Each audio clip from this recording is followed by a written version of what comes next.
Senopal Gunawra sekaring toya rikala gebyara samudra alun gulung magulung gulungan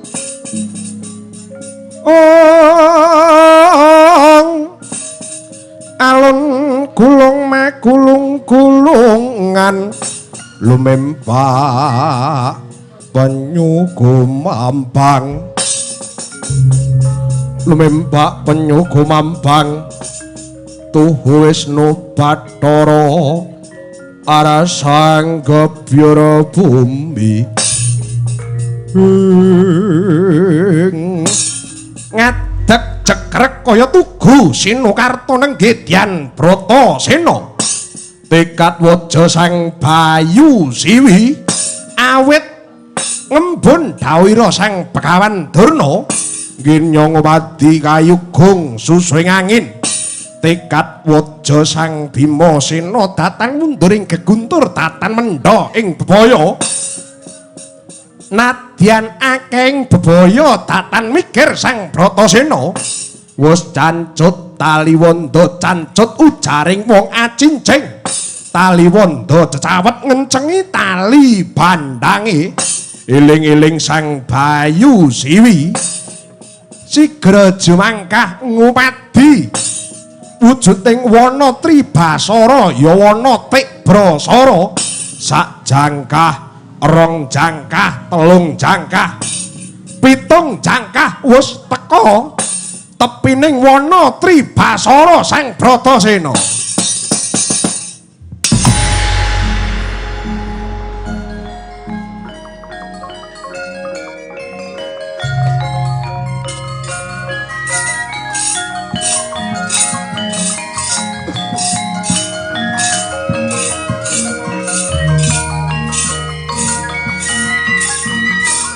Senopal Gunawra sekaring toya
Kaget risang kapirangu rinangkul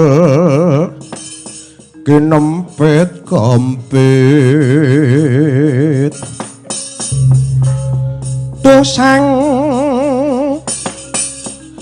retnaning bawana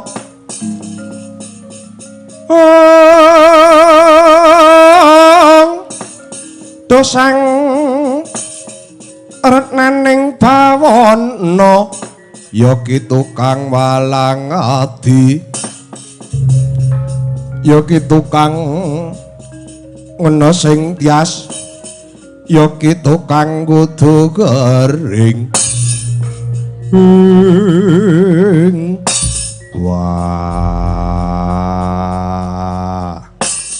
apa iki sing didhawuhke Bapa Begawan Durna aku kinen ngobadi kayugung susu ing angin ripalungguhan iki manut dawuh Bapa Begawan Durna mapane ana ing wana Tribasara ya ing wana Tikbrasara ana ing Gunung Reksamuka mapane ana ing Guwa Sigrangga yen pancen kene papan dununge tak golekane tak babate alas iki tak golekane kayugung susu ing angin mbok menawa nampa apa kang didhawuhke Bapa Begawan Durna aku entuk ngilmu kasampurnan jati Babu Kunthi aku njaluk pangestu Bapak Pandhu aku nusul kowe yen pancen Bratasena mati sajroning alas iki swarga ginawe ayu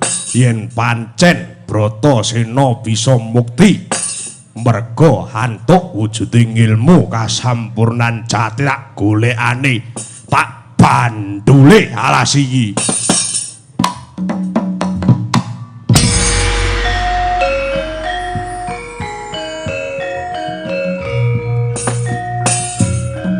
wah bubrah langkrah candraning alas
susuing angin.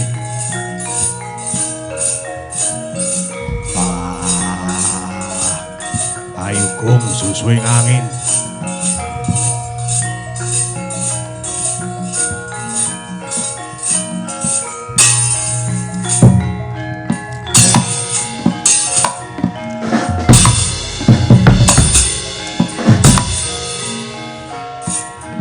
Ayu gong susuing angin.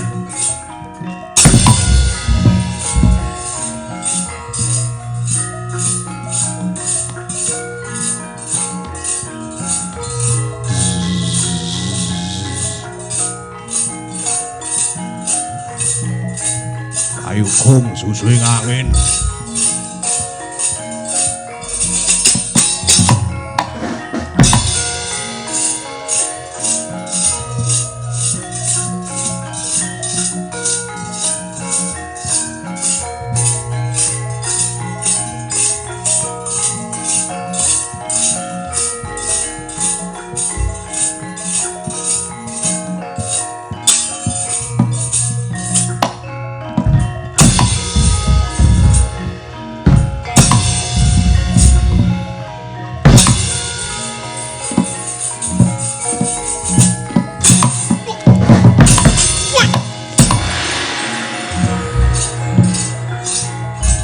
Gong susuing angin.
Yayi Rukmakala Yayi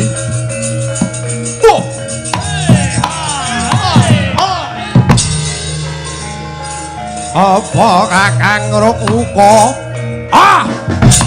hei wah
Yai Rukma kala Kakang Rukmuka.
Yaksa Gura rupane sedeng narendra yaksa lelaku kang malyana ling ingkang gembira marang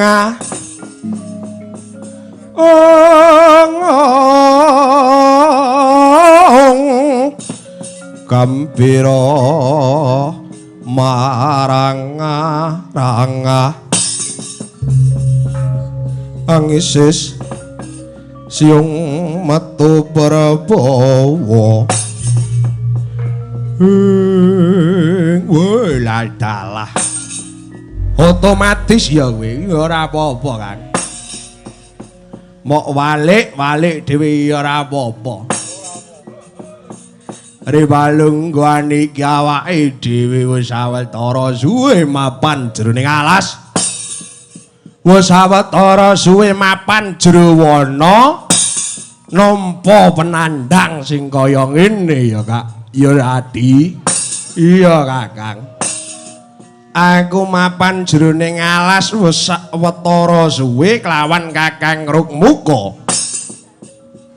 Malah kepara isen-isen alas kang dadi pangane Rukmuka lan Rukmakala wis entek gusis. Wis ora ana babar pisan. Kebo wis ora ana, aja to kebo. Macan, singa, gajah ya wis entek dadi cadhangane pangan. Aku apa dene Kakang Rukmuka? Lah iya to, Didi. Terus apa awake dhewe mapan jero alas kene? Mengko tundane mati keluwen. Apa kelakon awake dhewe mati kelaparan sajroning alas kene, Di? Lah iya to, Kang, iki terus piye? Aku kudu piye?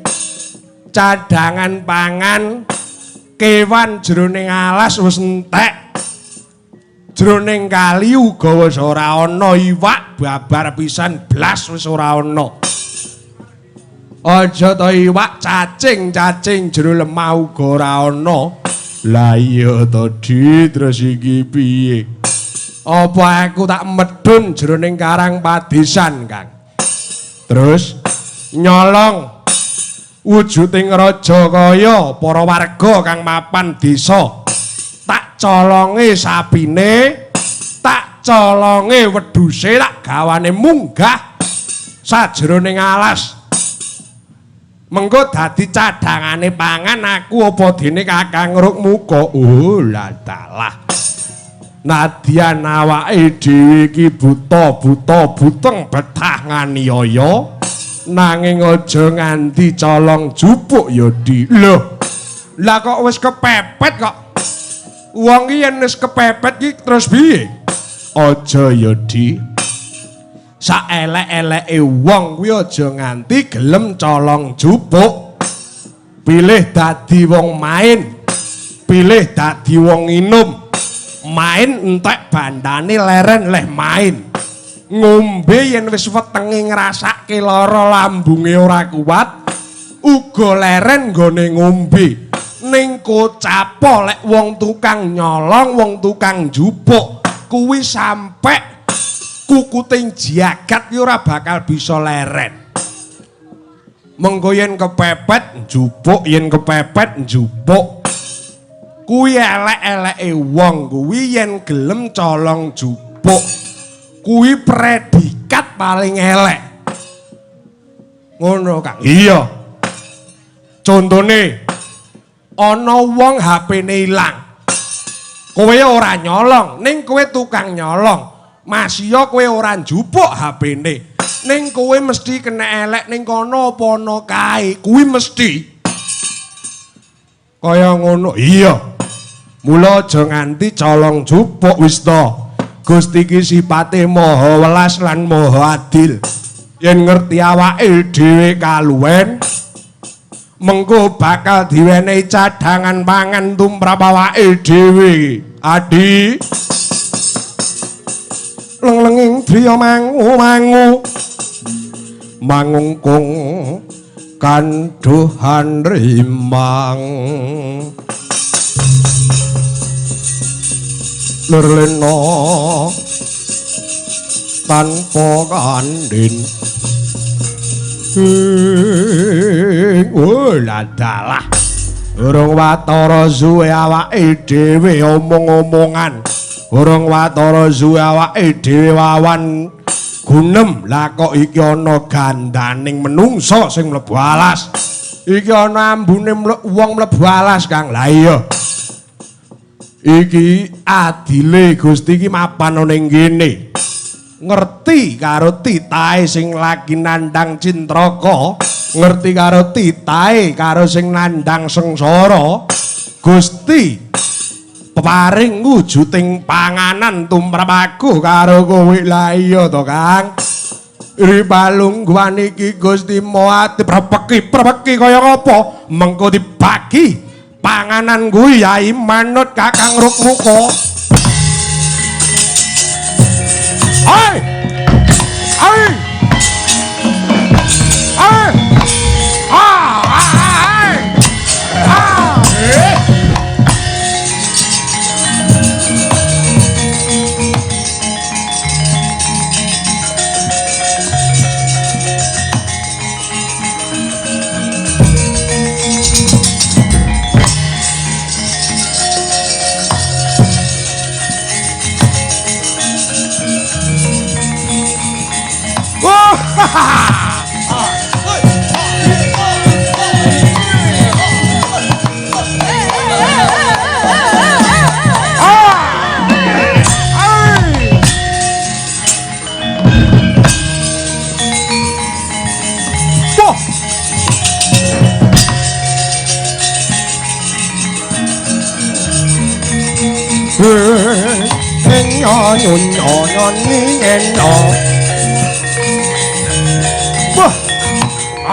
ana dongeng enthek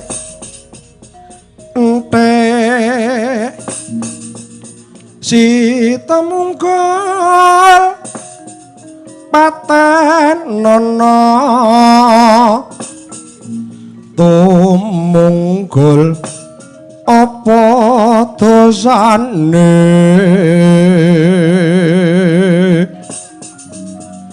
dosa ngungkuli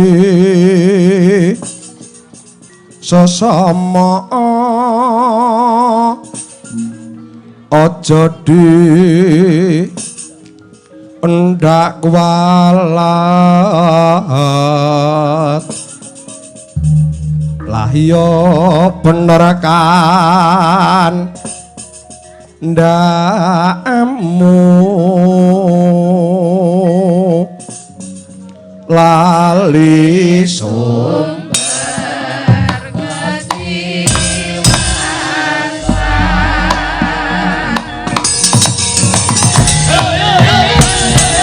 warat glewo-glewo kaya golek kencana gedhe dhuwur wok simbar jojo maragage kowe iki ngaku kowe iki sapa Gus? Maragage kowe iki kandha sapa jenengmu ngendi dangkamu? Tumeka ing wana kene ana pari gawe apa?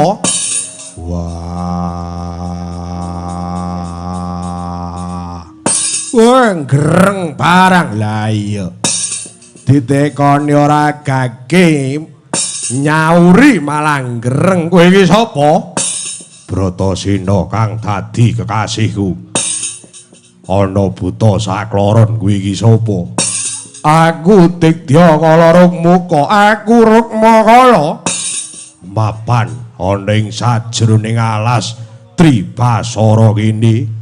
Aku kang mbaureksa, aku kang jejaga jero alas kene.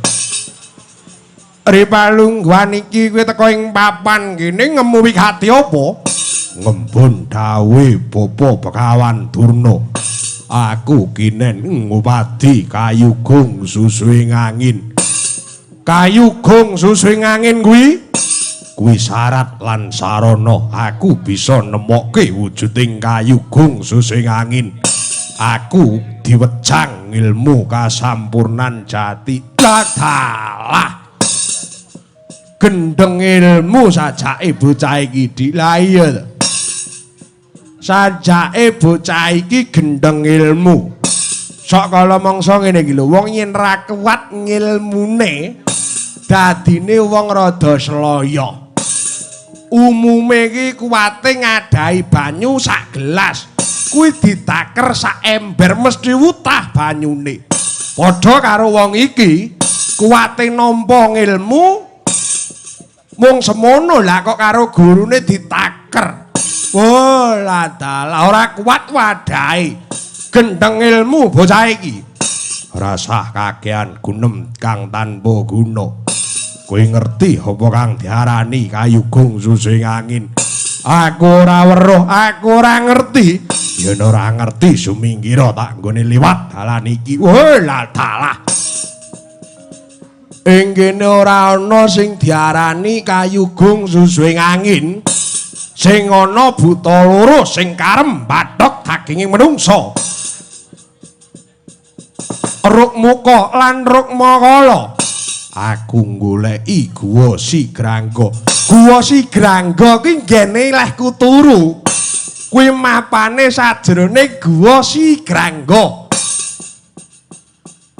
Kuwi nggone nggonku turu karo adhiku. Kuwi sumingkira. Aja mepidho lakune Bratasena nggonku bakal golek ngilmu. Aja dadi pepalangi Bratasena. Weh, pepalang apa? Iki dina ora ana kayugung susuing angin. Malah kepara kowe mlebu sajroning alas kaya iwak cemplung wuwu tangeh bisaning metu. Karem mangan bathok daging menungsa. Gelem kowe tak pangan ning papan ngene. Kowe gelem mangan aku, panganen watone kowe bisa. Buta Mandhawa tata gati wisaya Indriaksa Sara Maruta Bawana Pono Maragana Woi ladalah kowe gelem tak pangan panganen watone kowe bisa tiwas kebeneran aku wis keluwen aku wis watara suwe ora bathok daginge menungsa yen kowe gelem tak pangan tak tadah cara mangsa iki tinek cangkeme wah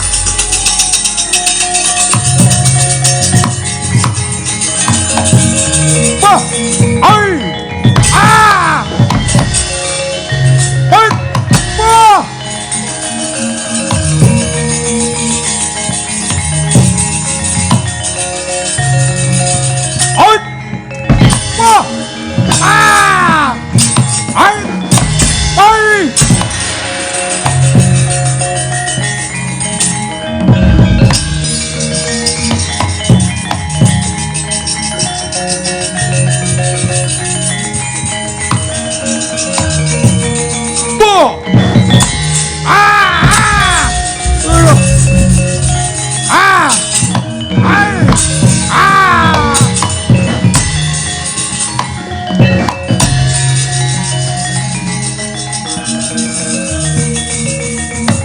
mancing rananggana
syukur.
Ya.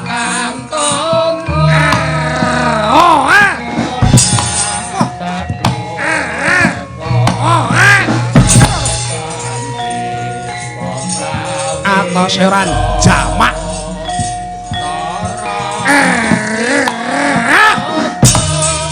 Wong apa? Wong apa iki?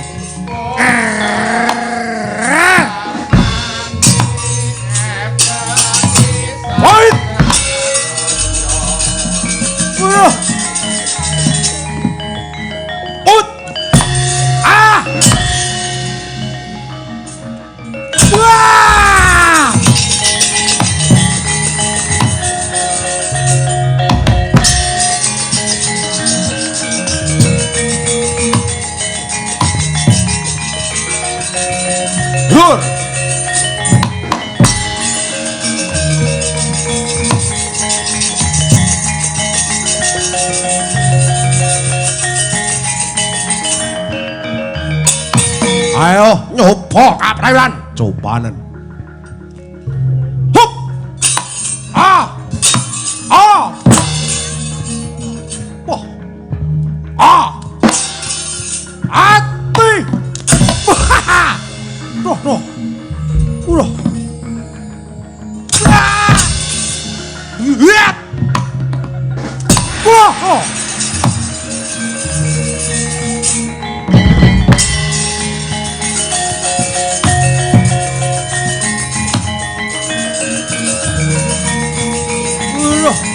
Ati aku.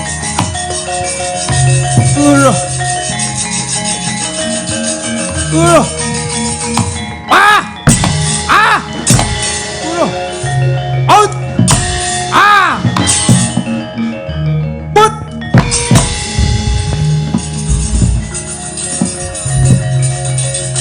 Ah! Ah! Ati! Oh!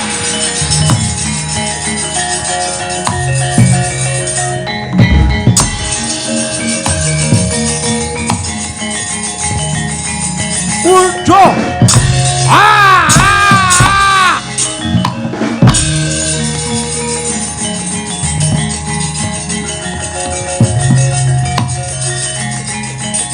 Udah.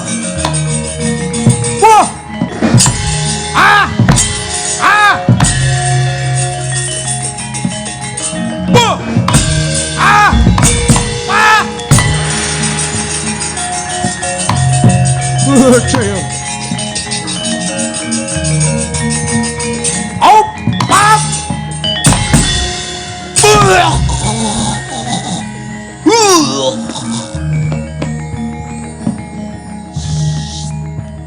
Wah.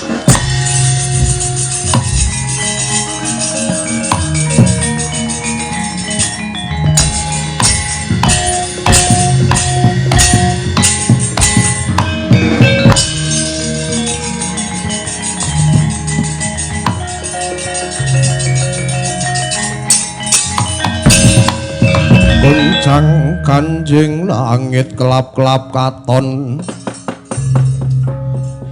leregenen canging alis risang maweh kandrung jagat dewa Bathara ya kene rangganda sepira kaya yak tamani wujud ing kuku ngledhak tanpa daya ning aja samar yai ripalungguhan iki nadyan mati ping 7 paribasane tak lompati uripa Rukmakala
tak jaluk adikku jaluken waton Wiwisa hot ho hot oi hot roh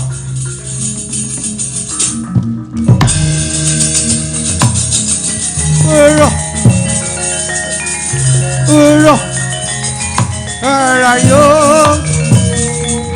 pengaparan